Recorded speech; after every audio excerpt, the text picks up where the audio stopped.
പുതിയ ഒരു വീഡിയോയിലേക്ക് എല്ലാവർക്കും സ്വാഗതം. എന്തൊരു ചൂട്! ഇരിക്കാൻ വയ്യ, നിൽക്കാൻ വയ്യ, കിടക്കാൻ വയ്യ. ഇപ്പം നമ്മൾ ആരെ കണ്ടാലും പറയുന്ന ഒരു കോമൺ തീമാണ് ഉദിച്ചു വരുന്ന ചൂടിനെ കുറിച്ച്. നമ്മുടെ ആവറേജ് ടെമ്പറേച്ചർ 40 ഡിഗ്രി ആയിക്കൊണ്ടിരിക്കുകയാണ്. അടുത്ത 2 മാസമുള്ള ഹീറ്റ് വേവ്സ് വളരെ ഇൻറ്റൻസ് ആയിരിക്കുമെന്ന് പല കോണിൽ നിന്ന് നമുക്ക് അഡ്വൈസറീസ് വന്നുകൊണ്ടിരിക്കുകയാണ്. ഇലക്ട്രിസിറ്റി ബോർഡിൻ്റെ ഒരു അഡ്വൈസറി വന്നത് നമ്മുടെ കൺസംഷൻ കൂടുകയാണ്, ഇങ്ങനെ പോവുകയാണെങ്കിൽ നമ്മുടെ ഇലക്ട്രിസിറ്റി പവർ സപ്ലൈ എഫക്റ്റ് ചെയ്യും. നമ്മുടെ പല ജലസംരംഭികളുടെയും വാട്ടറിൻ്റെ അംശം കുറഞ്ഞുകൊണ്ടിരിക്കുകയാണ്. എന്താണ് നമ്മുടെ ഈ ടെമ്പറേച്ചർ കൂടാനുള്ള കാരണത്തെക്കുറിച്ച് നമ്മൾ ചിന്തിക്കുന്ന ഉപരിയായിട്ട് എങ്ങനെയാണ് ഈ സോറിങ് ടെമ്പറേച്ചർ നമ്മളെ പ്രൊഡക്ടിവിറ്റിയെ ഇമ്പാക്റ്റ് ചെയ്യുന്നത് എന്ന് നമുക്കൊന്ന് പരിശോധിക്കാം.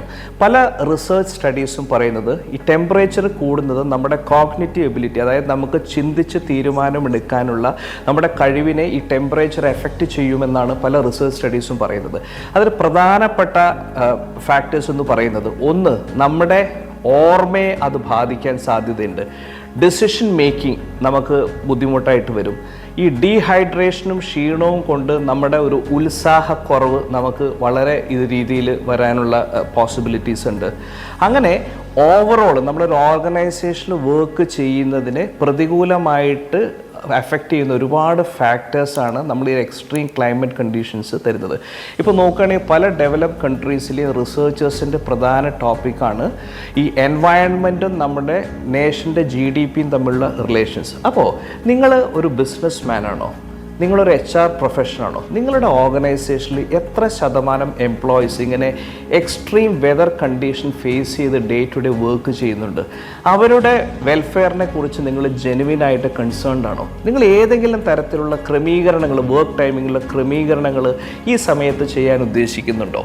എന്തൊക്കെയായിരിക്കും നമുക്ക് ചെയ്യാൻ പറ്റിയ പ്രധാനപ്പെട്ട ഫാക്ടേഴ്സ്, ഈ എക്സ്ട്രീം ചൂടിനെ മിറ്റിഗേറ്റ് ചെയ്യാനുള്ള ഫാക്ടേഴ്സ് എന്ന് നമുക്ക് ഒന്ന് പരിശോധിച്ച് നോക്കാം. എൻ്റെ പേര് നിഷാദ് കരീം, ഞാനൊരു ട്രെയിനറും ബിസിനസ് കോച്ചുമാണ്.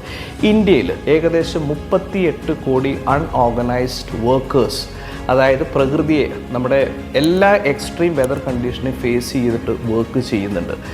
ആദ്യമായിട്ട് നമുക്ക് ഇവരുടെ വർക്ക് ടൈമിങ്സ് റീസ്കെഡ്യൂൾ ചെയ്യുന്നതിനെ കുറിച്ചൊന്ന് എക്സ്പ്ലോർ ചെയ്യാം. അതായത് സൂര്യതാപം കൂടുതലുള്ള സമയത്ത് അവർക്ക് റെസ്റ്റ് കൊടുക്കുന്ന രീതിയിൽ വർക്ക് ടൈമിംഗ് ക്രമീകരിക്കാൻ പറ്റുമോ എന്ന് നമ്മുടെ റെസ്പെക്റ്റീവ് ഡൊമൈനിലുള്ള ആളുകൾക്ക് ചിന്തിക്കാം.